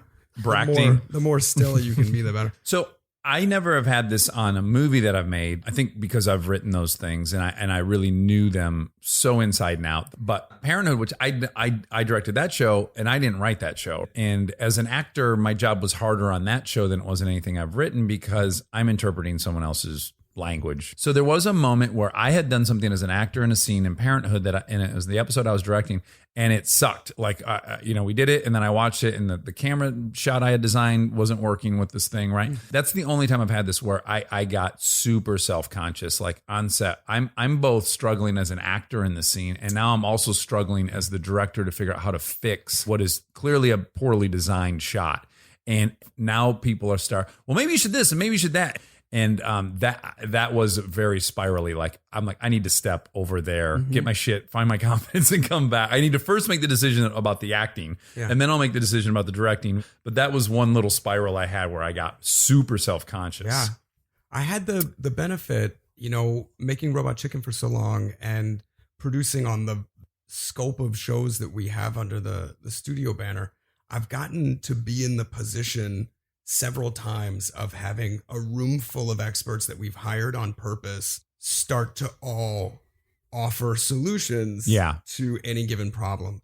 And I came to realize, because I watched so many directors either do it right or do it wrong, that you need one voice. Yeah. Everyone will follow. Yeah. All any of these people want is to do the right thing. Yeah. They are there because they're good at a particular thing. And if you give them a task, they will execute it. But you have to maintain your vision. Yeah. You have to be ready in that moment to say, all right, guys, this is what we're doing. It's making sure that like you're doing all the due diligence. So you're not making that choice out of ego. I said to everybody when we started this movie, look, guys, I want the best solution, even if it's not my idea. Like I want at all times the best idea for us to be able to accomplish this goal. The goal is always make our days, stay on time, stay on budget. Everybody enjoys themselves. Nobody gets hurt. Yeah. It's not impossible. I've made over 40 movies. Yeah. It's entirely possible to make a movie and have a good time. Yeah, absolutely. Well, I made a similar speech to my people, which was, I've done this a couple times, where it's like, hey, this may be awesome. It may fucking suck. It may be a hit. It may tank. All that we know for certain is that we're going to spend the next 3 months together, and that thing we have control over. We can make this as fun as we want or as shitty as we want. That we actually have a say in. We don't have a say in any of the other stuff. Make this best memory we all can. How far in advance did you know that Pena was going to carry you naked? Because I have to tell you, I could not catch my fucking breath. From the second he walked into the bathroom, I was like, this is, it was me counting down to him getting hit in the face with your dick. Yeah. It was sometimes like, it's even more fun to know it's coming. Like a lot of times you want to bury what's going to happen, but sometimes it's so fun to know that this homophobic guy is going to get a dick in his face. It was like watching Hurt Locker. I just knew. Hurt Locker. Yeah, from the second he gets there and I'm naked on the floor, you know, these two are getting intimate somehow. Pena will admittedly say he's from a little bit different culture than I'm from, in that he was raised in a Latino household, and there's a little more machismo, at least in his household. And so there was very little acting for him to do in that scene. And it was a late scene that I added in, like, you know, while we were already rehearsing. I sent him pages, and I like emailed him, then I texted him, hey man, just wrote a new scene. You're going to hate it. Let's talk. So funny. But when you're directing, you have to remind yourself, I think, and it's actually what makes a movie great, is that the DP's making his own movie. The DP has an idea of what movie he's making, and he's making that movie. Your co-stars are making a movie they think they're acting in, right? And your sound guy has everyone is making their own movie in their head, in all these departments. And it is imperative that you should be collaborative. Everyone should feel like they're included. But ultimately, the biggest problem that many movies suffer from, right, is tone. So one scene's like this, one scene's broadly comedic, and the next scene is like, it's all the way over here. And that's Seth Green's job. That's the director, yeah. That every scene, even if it swings in theme, it has to be your tone. Whatever your tone is, to know your tone and to execute your tone, it's really required for a movie to be cohesive. Wouldn't you agree? I do. And to your point earlier, it's much easier if it's something that I've written, because I know all of the details of it enough to make on-the-fly decisions about what does or does not have to be there. Yeah. And there were moments where they're like, oh my God, we're going to get rained out. We're not going to get this thing. And we'd have to say, okay, well, let's pick up this thing tomorrow that looks like this from across here. We can shoot this for that, and that'll still give me enough cinematic geography to get us from here to here. Yeah. Just like knowing what you need in editing gives you the ability to make decisions on the fly. To make your best decision. If you're Christopher Nolan or you're David Fincher, you do, or you're Quentin Tarantino, you do have 120 days to shoot, and you have the time to make sure that everything you planned is exactly on the day as you envisioned it. Yeah. But for almost everyone else, you make a plan, you get there, you realize, holy shit, no one realized the sun is over here in the sky at this time. We can't shoot in that direction anymore. Fuck, I need to improv. And to me, that is the absolute joy of the job, is that it doesn't matter how well you shot list your movie or pre-plan and shot list with your DP, you're going to get there. There's going to be 11 things that go wrong throughout the day. And it is basically like going to work and sitting down with a crossword puzzle. It's just all day long solving micro problems, isn't it? I shot 13 days on boats. Yeah. That alone, fucking... Who has control over the conditions of the ocean on that day? And you feel like you executed the movie you had in your head. You've now finished it. You've edited it. You've tested it. And you've now submitted it to film festivals. Yeah. What's the name of the movie? Changeland. Yeah. Okay. Which was really only meant to be a placeholder, but then it just became the title. You are happy with it? I am. I mean, for better or for worse, it's what I set out to make. Yeah, that's a huge win. There's all kinds of concessions that I made and things that look different, but there are whole sequences in the movie that look exactly the way I dreamed them, which is kind of insane. It's almost uncomfortable to show it to anybody because it's not something that I can separate myself from. It's all very personal, even though it's not about anything that is personal to me. Yeah.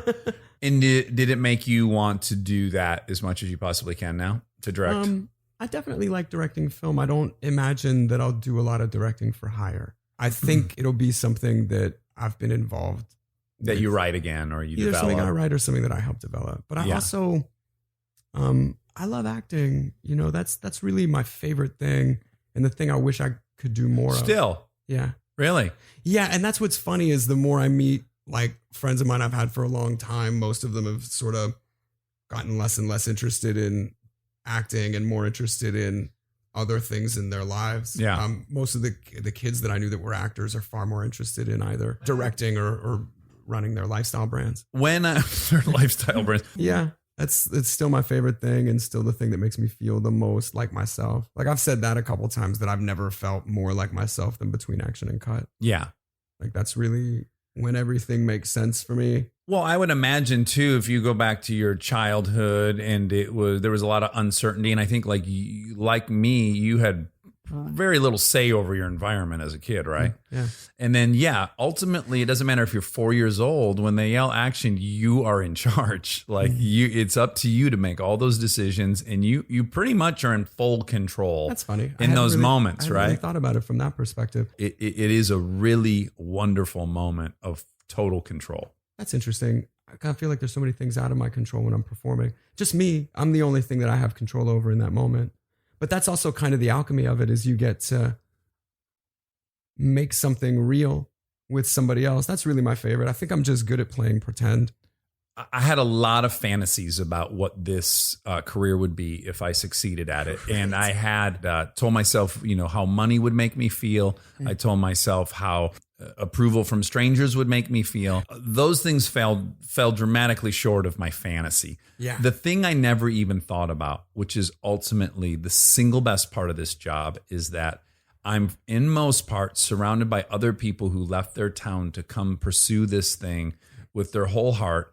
And they made it and they're inspired and they're grateful. And the actual community of people I've got to join has been the thing that so dramatically exceeded my expectations.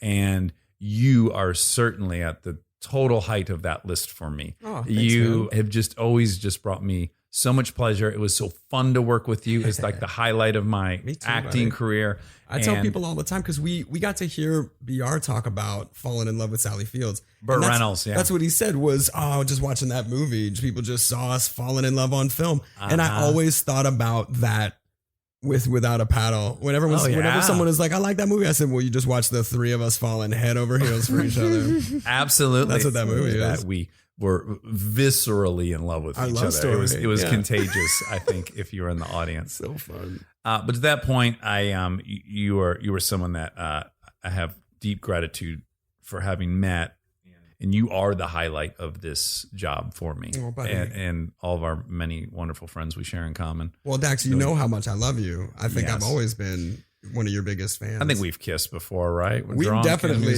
Zealand. like a mouth kiss. Yeah, Never a tongue absolutely. kiss. No, yet. Wait, Cha-Ching. Oh, okay, You yeah, really you're wanted right. to bring The that last up. thing I want to talk about before you go, and I'll try to do it quickly if it can be done. Good luck. We're in the makeup trailer and Without a Paddle, and we're kind of exchanging some of our more embarrassing moments in our teenage years. And you start talking about an experience you had, and my mind actually exploded out of my ears.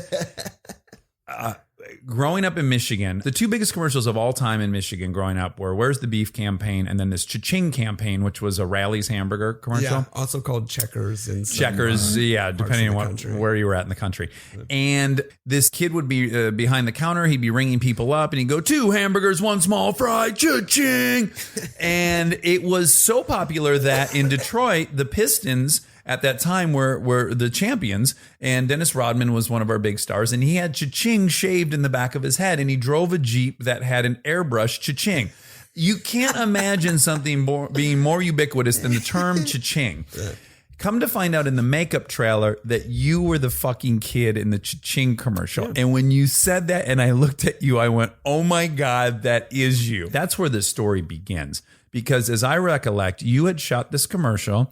You don't live in Michigan or the Midwest, so you never even saw this commercial air. Yeah, it didn't air in you have no California. clue that fucking Dennis Rodman has shaved Cha-Ching in his I saw it become head. a thing, and I knew it was popular for the company. But you have to understand, like, that Cha-Ching commercial was the 4th commercial I did with this ad company and the same director. I had done like Crush and some like anti-smoking thing. Like I just Sure. worked with this guy all the time. Yeah. And then this one commercial becomes popular and they say they want to make a second one. And that was like when we realized, oh, this thing is working. It's blown up, We're going to yeah. get to do another job.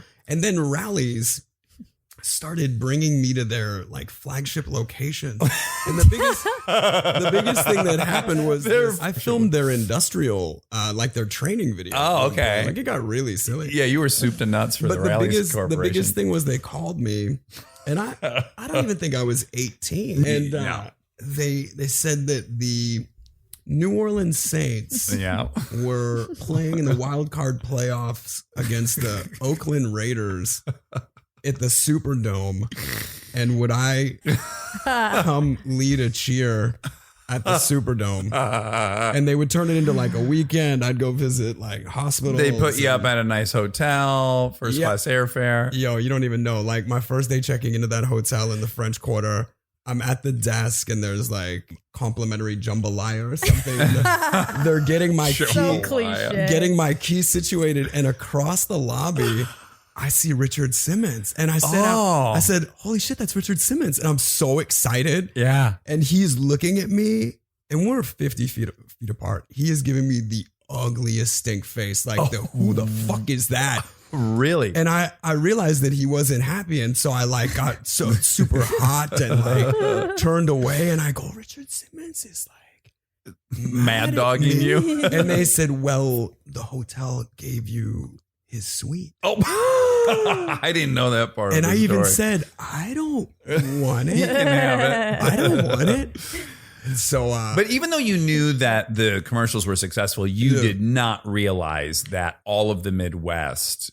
No. Right. Because they had you on a little bit of a dog and pony show.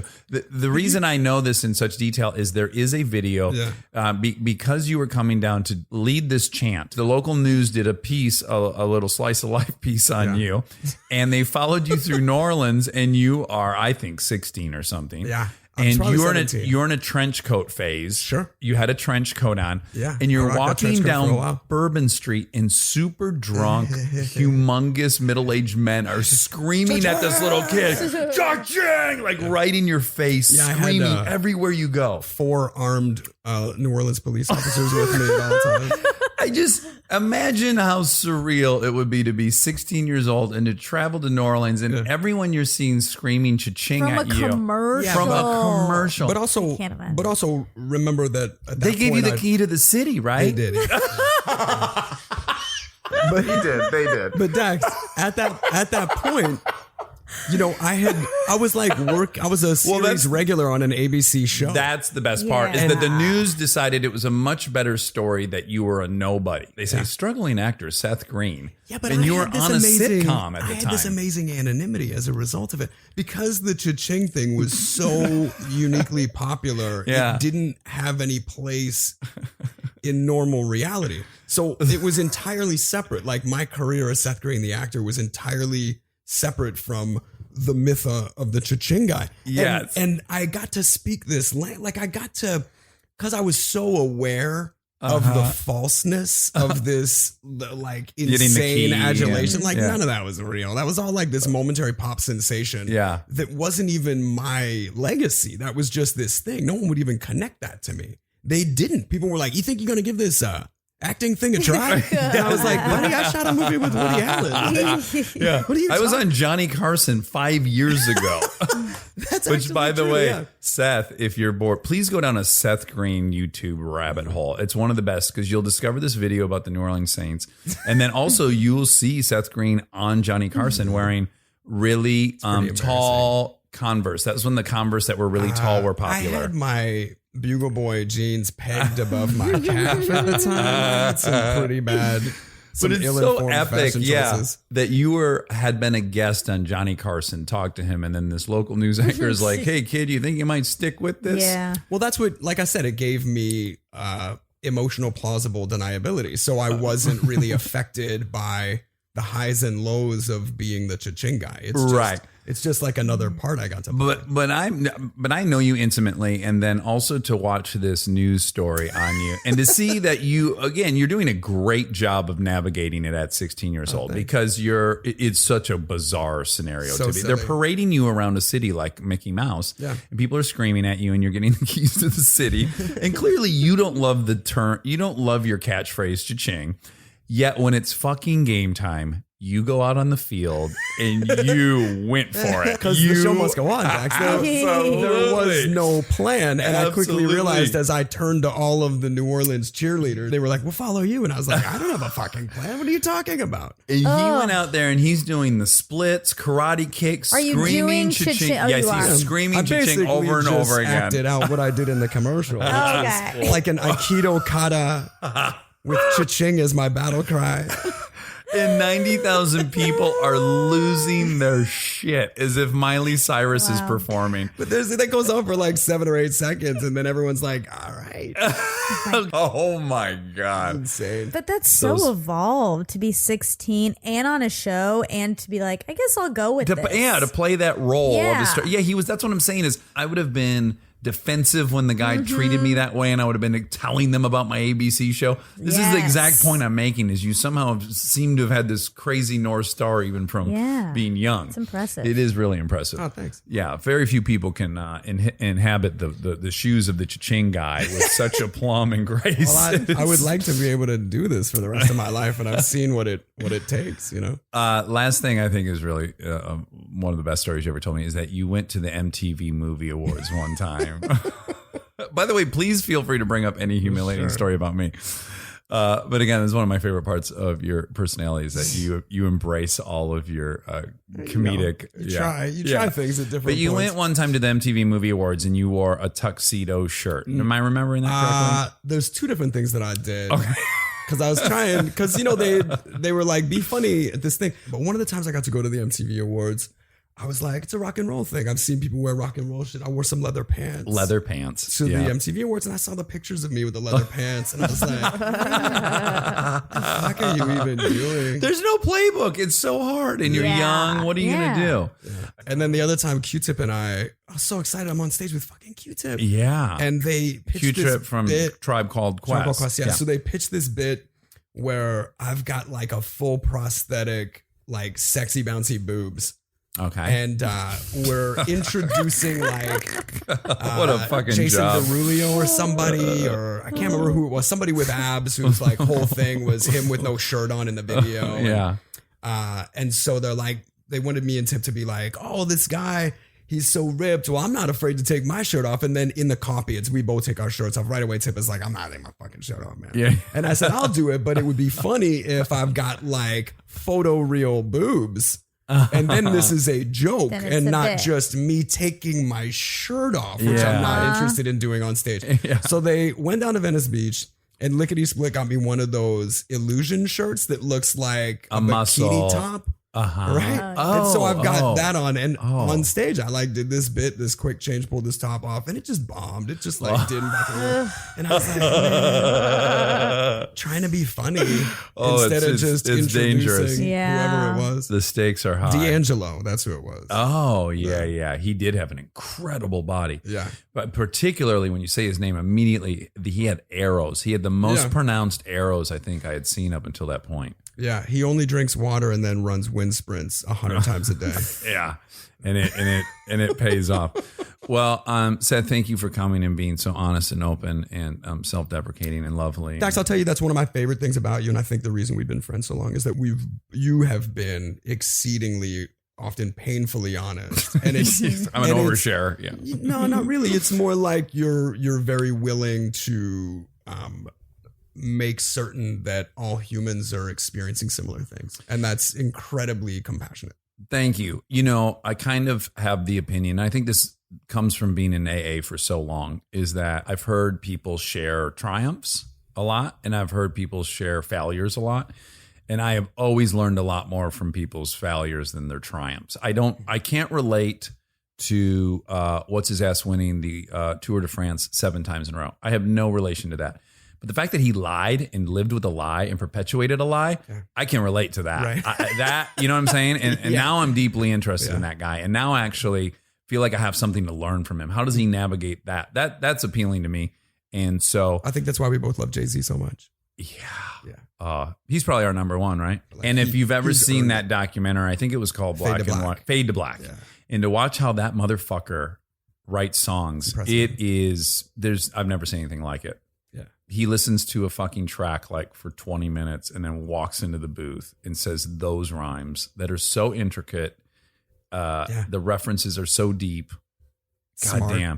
Did I tell you I sat next to him at the do you know the Met Ball? Do you know that thing? Oh, sure. Okay, so Kristen always gets invited. I don't ever get invited, but 3 years in a row she got invited. I said I don't want to go to that. I don't want to wear a tuxedo. And then the fourth year she said, I think you're going to want to go this year because let me tell you who's at our table. Beyonce and Jay-Z. I'm like, I'm fucking there.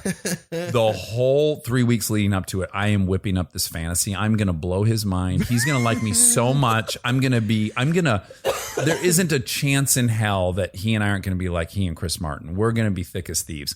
Go to this dinner. Kanye West is also at our table, as is Sacha Baron Cohen. I'm ignoring those guys because I'm so hyper focused on Jay-Z. Jay-Z, I gave my A game to for 25 minutes. I promise you, Seth, if we had both gone to the bathroom at the same time and bumped into each other at the sink, he wouldn't know he was sitting next to me. It was an absolute strikeout. Yeah. Never had less of an impact on another human being. Yeah. There was a point. I know. A friend of mine is one of the partners in Southern Hospitality, that restaurant that Justin Timberlake opened in New York. Okay. And I got invited to the opening night, and I went there, and I was obviously there way too early because I was there early enough to get like whatever food I wanted. Right. I saw Jay come in the door, and it's a small place, so he walked from the front to the back where I was sitting. Yeah. And I was like, oh my God, is this going to be the moment when I get to meet him and like say something cool? And I made myself really like presentable. Just recognize like, oh, this is not took my hat off or whatever. Like, he'll for sure see. And he put on an Austin Powers t-shirt. put it on. He never took his sunglasses off, walked directly into the back of the place, all but did a spin on one foot and then walked straight the fuck out. Like literally checked to see if Justin was there. Justin was not, and he split. And so that's the closest I've gotten to talking. Didn't you feel a little bit better though that you guys both had arrived too early? You go like, oh, that's not too when bad. the cool kids get the to difference do between us was he left and never came out. And you stayed until they for like closed. 2 hours. I was like, oh, Justin, hey, congratulations, man. The only in that I have is that Beyonce was in the third Austin Powers. And so right. I spent like 5 weeks with her. And she is incredibly approachable and super lovely and nice. And she actually was talking to me about legit one of the most talented people I've ever met. Oh my God. Like, a fucking so tornado undeniably. on stage. Yeah. Incredible. I got to say, my favorite performance I've ever seen on TV was when she was on American Idol, an episode, and she sang 1+1. And I fucking had goosebumps from the second it started. And I was like, the power of this human being is immeasurable. It's crazy what she can do. That's it. That's always an interesting thing. Shows like that really pit you as the audience on the side of cheering for people, even if they're not exceptional. Yeah. And that is when kind of you the trick. see someone like Beyonce perform, it sort of reminds you why really talented people stay famous. Everybody wants to do this. But not everybody can do it. Some people get the chance to do it, and then there are some people that are born for it. And again, I got to wrap this up because you and I could probably do this for 9 hours, but I haven't. You just reminded me, you and I witnessed a moment like this in real life. While we were promoting Without a Paddle, they sent us to Las Vegas for this thing called Show West, where they invite all the guys who own movie theaters. And then there's about 3,000 people in this room, and you sit up on this stage. There's all these tables, and everyone that's in a Paramount movie that year is there. So Seth, Matt, and I are on this stage with Jim Carrey. Matt wasn't there. It was you, me, and Bert. Oh, you're right. Right. Yeah. But Jim Carrey's there. Meryl Streep's there. It was Sky Commander. It was Sky Captain, Manchurian Candidate, Mean Girls. Tina Fey's up there. The entire cast We're of all of these definitely the least significant people on this stage, right? We also got to be silly. We're there with a legit luminary. Yes, we're there with Burt Reynolds, which was great. And we kind of set him up lovely. So we did okay. But in general, I will say the audience, it was probably day 5 of this Show West thing. So they were done, right? It was one of the worst audiences I've ever addressed. You said Angelina Jolie was going to be here. So they were not laughing at a fucking thing, right? And people are making jokes and no one's really landing anything. And Jim Carrey starts talking and he makes about 10 jokes that fall completely flat. And Seth and I are both like, oh, wow, it's not just us. Look, this is an impossible room. And then he stands up on the table, turns around, bends between his legs, starts screaming in the microphone, "You will love me. You will." And he basically summons the fucking lightning from the sky and said, "Fuck you guys. I am more powerful than you." And he got 3,000 people to do a 180, and they were cheering and screaming and laughing. And we were both like, Wow. "Oh my God, Zeus just came into the room. Yeah. This guy has more human power than most humans ever to live." Yeah. It was really something to witness, Level of wasn't it? charisma, yeah. And it wasn't even particularly funny. It was like the Robin Williams thing where it's just like he said, "Fuck that. You're joining my train right now. That's that." And it worked. Yeah, it come was with me. crazy. You can't resist me. Yeah. No, I got more power. Yeah. Yeah, it was pretty awesome. That was awesome. Yeah. I love you. I love you back. Thank you, Seth. Okay. Come back again. Okay. All right. I'll We see- got I'll more see you this stories. weekend or something. I think we only got about like 5% of our stories out. Your kids are old enough to go down the slide by themselves. Oh, yeah. For sure. All Bye. right. Bye. Stay tuned if you'd like to hear my good friend and producer Monica Padman point out the many errors in the podcast you just heard. Hi, welcome to the Seth Green fact check follow-up with my lovely friend Monica Padman. Hi. How'd it go? Pretty good. There was not that much. Yeah. It Mm-hmm. was mostly personal stuff, right? Yeah, I got a little nervous there wasn't going to be any, Sure. but there's always some. There's always something. Yeah. In Seth's punked story, you guys are talking about when you punked him. Ashton kept saying he was going to stake Seth. Uh-huh. And he didn't know what that meant. Oh, uh-huh. And I found out. I mean, I think it's kind of obvious, but I'll go ahead and say I spoke to a professional poker player. You about this. did? Mm-hmm. You cold called one, or you happen to be friends I with one? happen to be friends with one. Oh, that's a weird secret you've been keeping. I believe I've told In the you last that before. 4 years, you don't could have listen to me. mentioned. Mhm. Staking and gambling is when someone agrees to pay for the other person's buy-ins and in return splits winnings with an agreed upon percentage, Mhm. which all makes sense now. Yeah. But Okay. not to Seth in the moment, in an already confusing moment. Sure. Yeah. That's with true. bad lighting, not conducive to hooking up and dancing. And people flying through the window.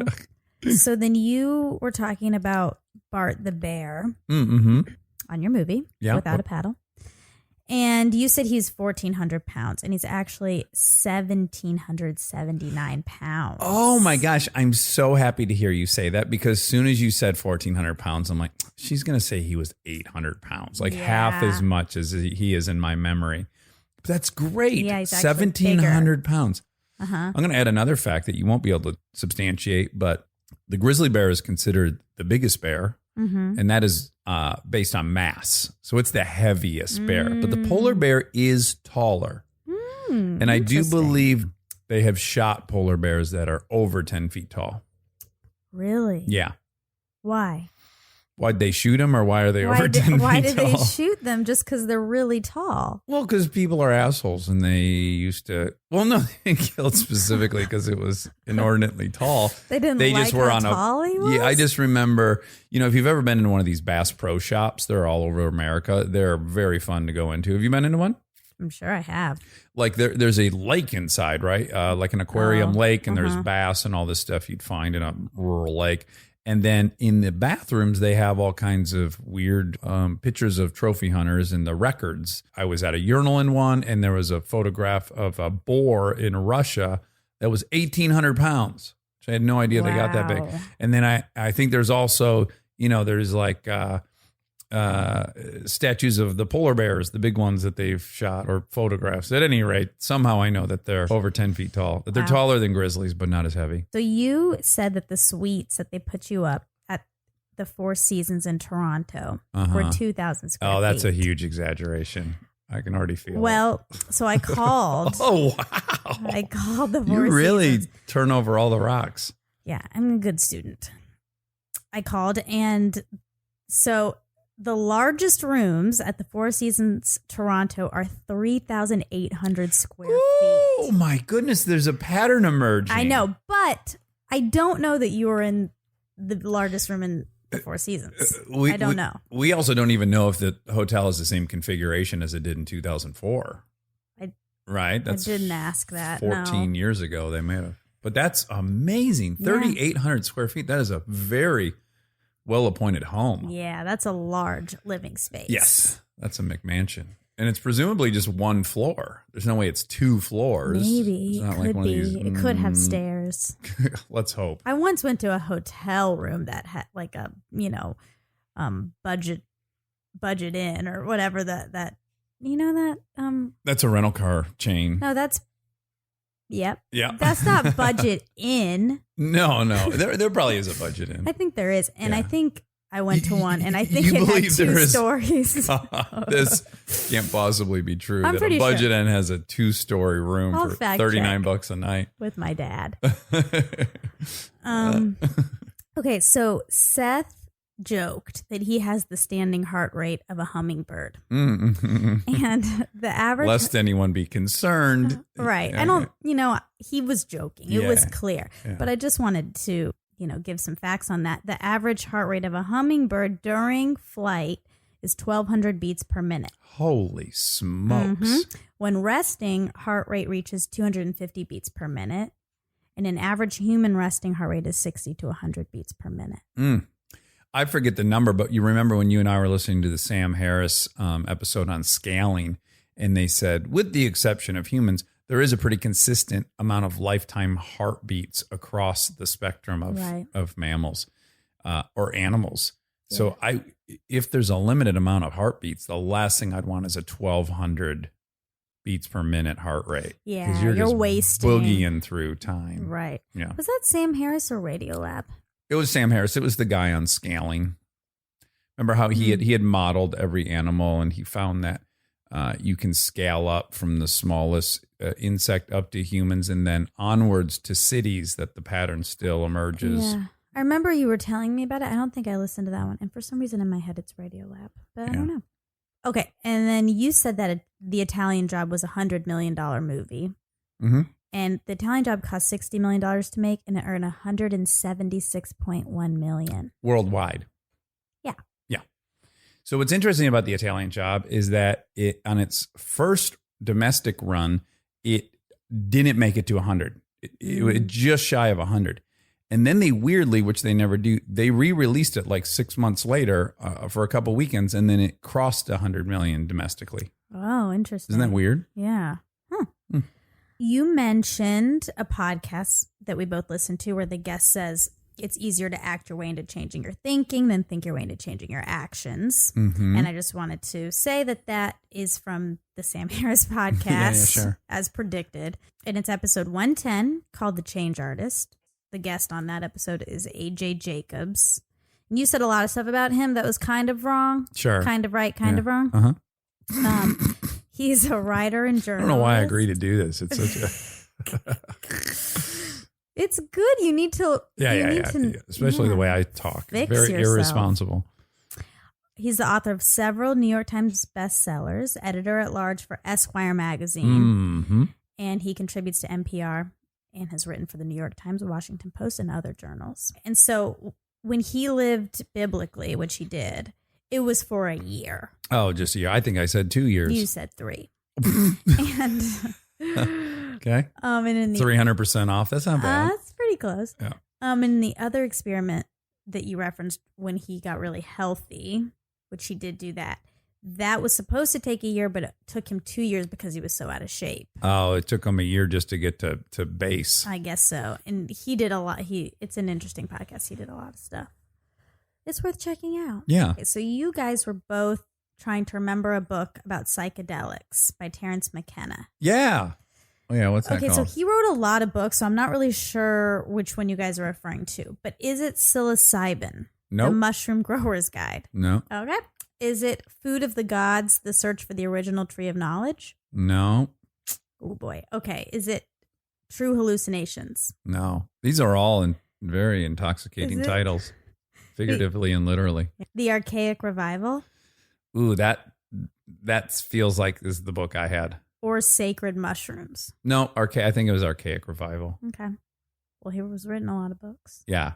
He's really dedicated himself to the psilocybin mushroom. Yeah. There is a great, Vice has I I don't actually know where this lives. I saw it on an airplane on a Vice channel. I guess they have their own channel, but one of their programs is called like Pharmacology or something like that. And the host of the show is more lab nerd than he is like fish or deadhead person, right? Yeah, but he likes drugs, and he goes and investigates. And he went down to Mexico in search of psilocybin, and there's 3 different ones down there. And he turns the corner, he finds someone to take him up this hill, and then they enter this barn, and there's just hundreds of thousands of these psilocybins, and they're fucking huge. Some of them are gigantic. And as a kid, when I did mushrooms, they were teeny. Oh, really? Yeah, and I just looked at some of these were like the size of a small pizza, and I thought, ooh, buckle up, motherfucker. So, I've never done any of these drugs. Right. So, and I keep trying to get you to do them. Yeah. Yeah. You peer pressure me, but I'm stone. Well, first of all, cold. I take that as a compliment because you're 30 and I'm 43. So just by you calling me your peer, I appreciate it. Oh. Yeah. I didn't really mean it that way, but you can take it that way. Right. Do you eat the whole mushroom? And does it look like a normal mushroom? No. Well, I've never eaten the kind that you eat fresh that grow off of cow shit, which he then goes to Florida, by the way, and gathers those. Yeah. I've eaten the ones that are freeze dried, and they're all wrinkled up and freeze dried, and they're very colorful. Like the stems have like cobalt blue in them. They're beautiful. Really? Yeah. And you eat the stems and the caps. They're usually all broken up in the bag because they've been freeze dried. And if you want, you can make a tea out of them. You can put some stems and caps in a hot mug of water. And then when you do it that way, it hits you very quickly, much, much faster than when you eat them. Usually when you eat them, it's, as I recall, it's like 40 minutes before it has been absorbed in your stomach. Do you think the blue area is the most potent? I mean, I think that without any proof, it does seem like that. I would think that is the psilocybin, but I don't really know why that part is blue. They might not even be blue before they're freeze dried. I don't know. But they were pretty crazy looking in Mexico where he found them. Cool. Yeah, it's a neat episode. I recommend it. Lastly, you were talking about how you relate to human stories and how you've learned from people's failures more than their triumphs. And then in doing so, you referred to, quote, what's his ass winning the Tour de France. And, I think we all know it's Lance Armstrong, but I just wanted to clear that up. Thank you. Just in case. Yeah. Although liability wise, it was probably smarter to just keep it, No, he did win the Tour de France. Oh, that's true. But So then I go it's on to okay. say he cheated, right? Whatever. It's all out there. Before he ever admitted maybe to he it. did. And I had friends who were big fans of his. And the way they would passionately explain to me that he was not doping, he's been checked every time. Just ignoring the fact that there's no way a human can win that race 7 times. It's the confirmation bias thing. It's like you can ignore the most obvious fucking thing. Like no one's going to win that race 7 times in a row. It's so grueling. I guess so, but people want to believe. Yeah, they do. Power and just in spite of very on the surface logic, That's just that's a superhero level accomplishment. 7 Tour de France. Yeah. Well, thank you, Monica. I enjoyed that. Did you enjoy listening to Seth Green? Yeah. Isn't he the sweetest motherfucker? Yeah. Yeah. All right. Good night. Good night.